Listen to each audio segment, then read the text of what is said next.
What up, y'all? Welcome back to Dish Nation. Now, you know my guests from shows like Desperate Housewives, Sons of Anarchy, and Shades of Blue. She even won an Emmy for her role on The Sopranos, and she recently started a Sopranos rewatch podcast called Made Women. Give it up for the queen from Queens, Drea De Matteo. Let's get it.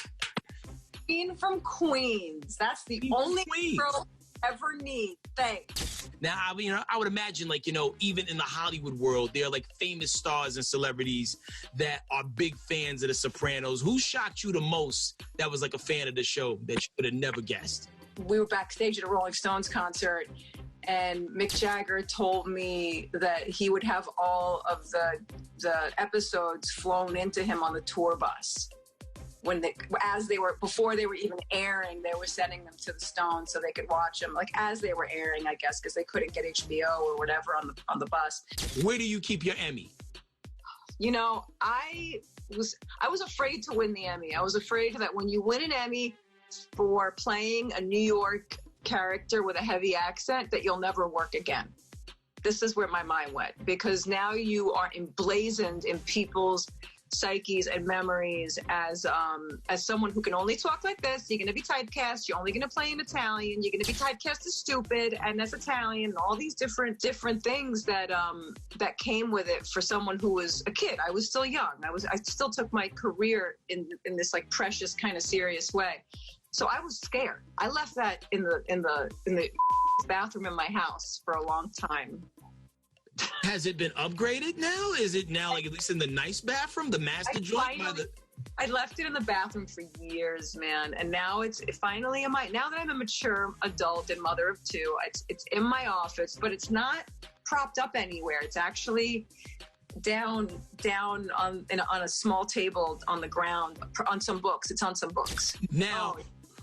Rewatching everything over again, what has been the biggest shocker or revelation to you, since you started rewatching The Sopranos? The biggest shocker that I let them dress me up without a bra on was the biggest shocker for the first season.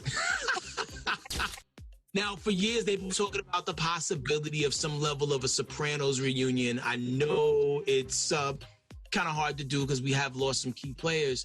But if they did do one, would you be a part of it?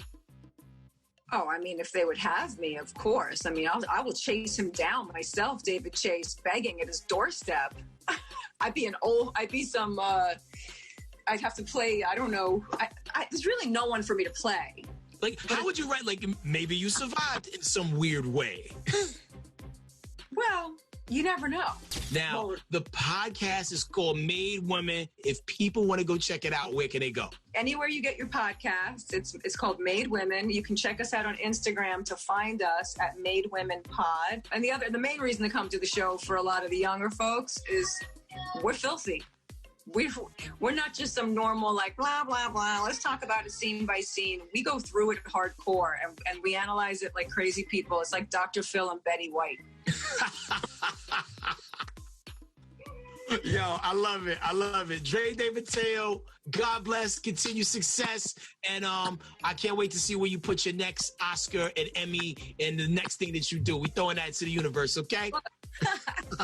Well, God bless, man. Have a great one. Thank you for giving us your time. Bye. Back to you, baby.